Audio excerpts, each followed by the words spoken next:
In a crowded cafe in the city center, the hustle and bustle of rush hour seemed to resonate like an echo of the intensity of the lives that crossed and mingled in this crossroads of humanity. Busy workers, their faces marked by fatigue and the concerns of everyday life, made their way among the tables.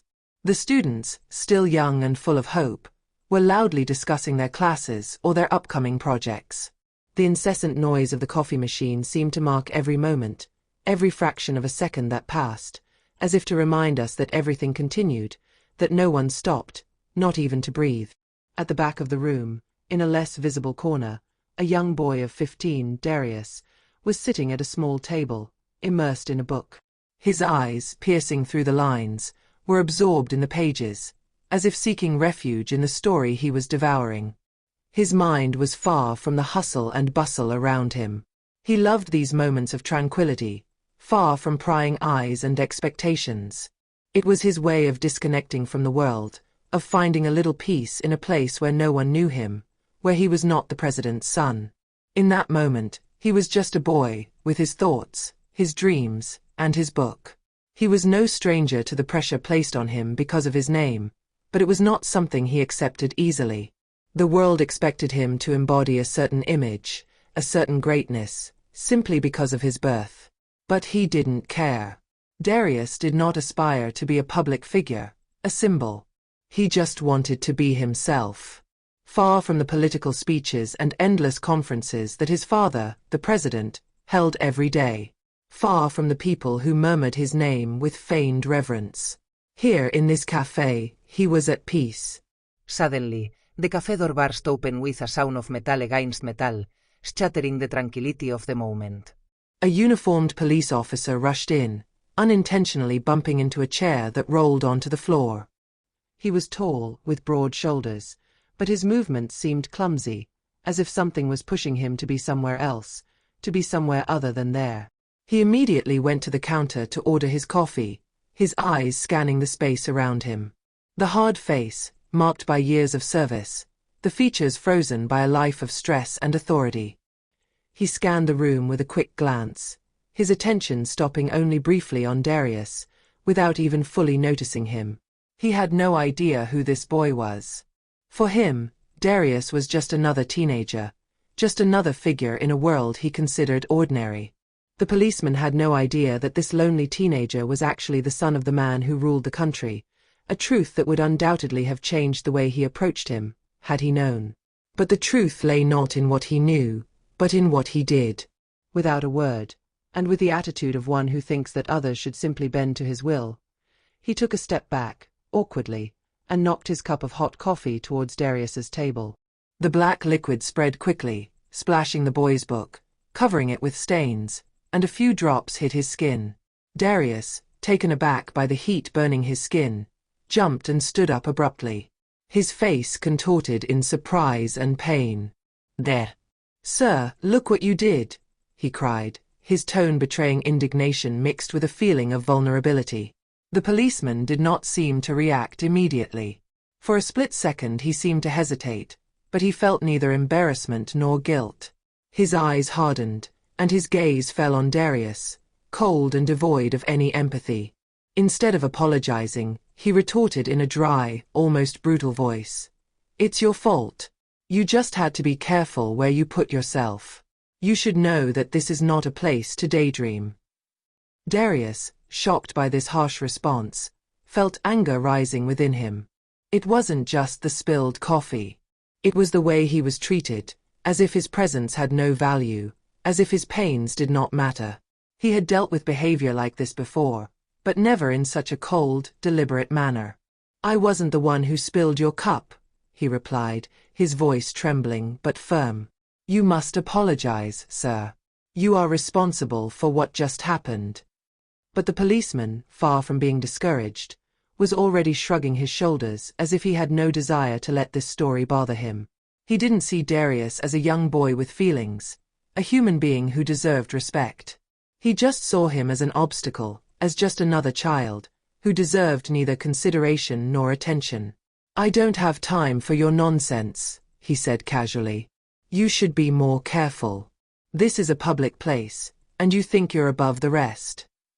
Then, without even a backward glance, the policeman turned to leave, as if nothing had happened, ignoring the humiliation he had just inflicted on a boy who, under other circumstances, could remind him that respect has no color or social status. Darius, his heart pounding, observed every movement around him.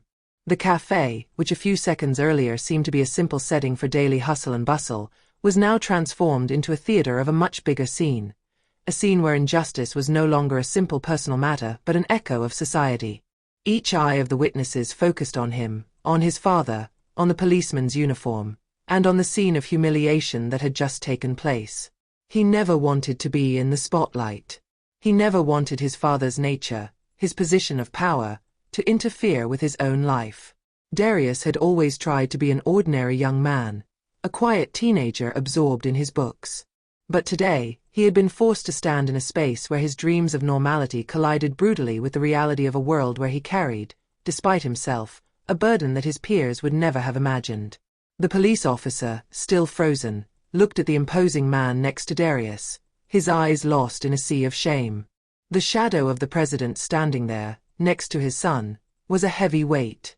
But it wasn't this weight that Darius felt.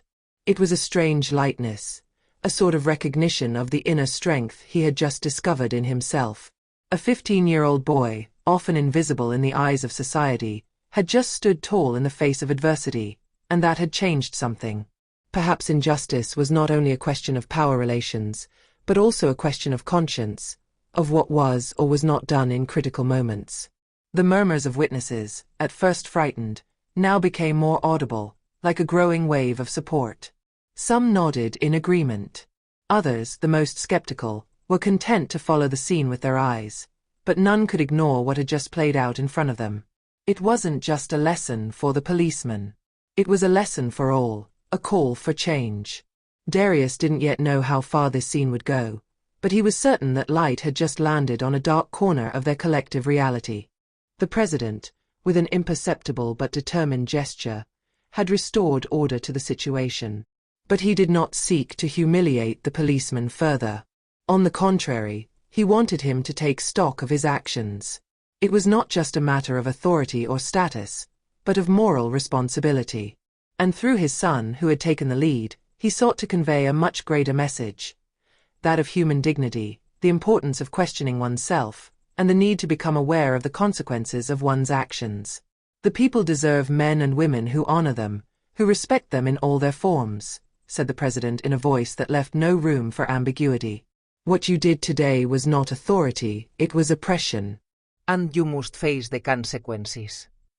Darius now stood beside his father, his book abandoned on the table, his mind absorbed in this moment etched forever in his memory. He realized that, sometimes, history was not only made through spectacular actions, but also in those tense moments when a simple look could change everything. He did not need to shout or respond to the police officer's aggression. He had just been there, in his silence, in his dignity, and he had let events unfold in a way he had not imagined. The policeman, his eyes still downcast, took a step back, but he didn't dare say anything more. He knew the situation had gotten out of his control, and in this strange dance of power and humility, he could only stand there, under the weight of the truth he had just discovered the hard way. As silence settled once again in the cafe, Darius turned to his father. The president, who had observed every reaction around him, placed a fatherly hand on his shoulder. A fleeting, but sincere, smile touched his lips. "You did well," he said simply. Darius nodded, without saying a word, because he knew that what he had just experienced went far beyond this simple confrontation. It was a transformative ordeal, a step toward understanding his own power, not only as the son of a president, but as an individual capable of taking a stand in the face of injustice, no matter its form. And although that moment was marked by humiliation, he emerged stronger, more aware of what he represented and what he had the power to change. He was no longer simply the son of the president. He was an actor in this world, and this world had just offered him his first great lesson.